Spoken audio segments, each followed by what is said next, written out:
En 1981, Ali Khamenei a été gravement blessé dans un attentat.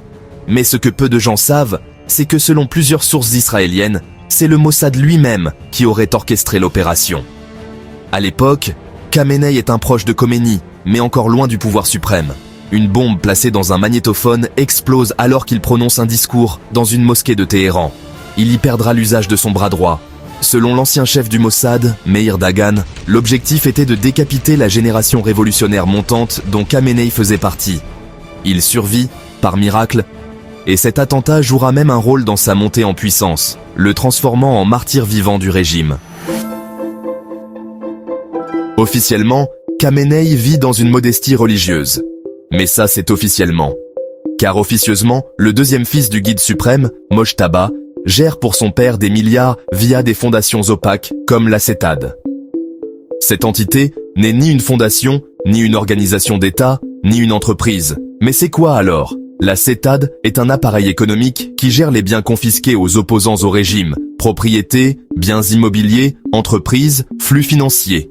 Cette structure a pour but de redistribuer ces biens pour des projets caritatifs ou religieux, mais ça c'est en théorie. En réalité, c'est devenu un empire financier tentaculaire. Et c'est Mojtaba, le fils du guide suprême, qui gère cette organisation.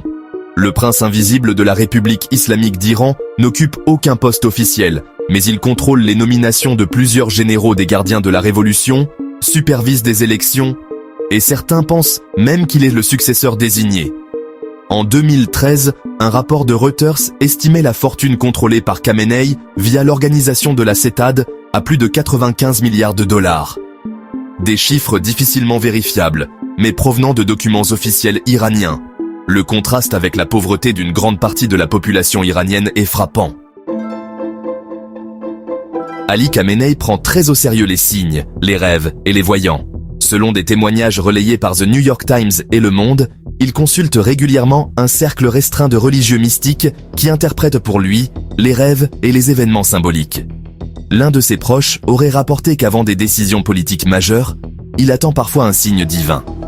Ce côté ésotérique du pouvoir iranien est rarement montré dans les médias, mais il influence bien les décisions stratégiques du pays. En 1989, à la mort de Khomeini, Khamenei n'est pas le favori pour le remplacer. Il n'a pas le rang religieux requis. Il est juste Hojatoleslam, pas encore Ayatollah.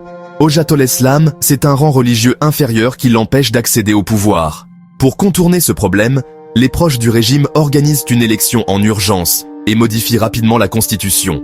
Le procès-verbal officiel de son élection contient même des passages biffés à la main. L'Ayatollah Montazeri, pourtant dauphin désigné de Khomeini, est écarté pour avoir dénoncé les exécutions massives de prisonniers politiques. Khamenei, lui, monte alors à la tête de l'État avec des appuis militaires. Mais, il faut le dire, avec peu de légitimité religieuse. Khamenei ne fait confiance à presque personne. En 2020, il fait limoger l'un de ses plus vieux conseillers religieux pour avoir suggéré un assouplissement des règles de succession.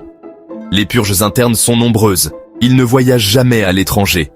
Il change régulièrement de domicile à Téhéran. Il a survécu à plusieurs tentatives d'assassinat. Il est protégé par une garde d'élite, séparée des gardiens de la Révolution. Et il surveille même de très près les religieux de haut rang, par peur qu'un nouveau Khomeini n'émerge dans l'ombre. Si tu pensais connaître l'Iran, maintenant tu sais à quel point les coulisses sont plus complexes, et parfois plus étranges que les discours officiels. Abonne-toi, parce que la prochaine fois, on ira encore plus loin.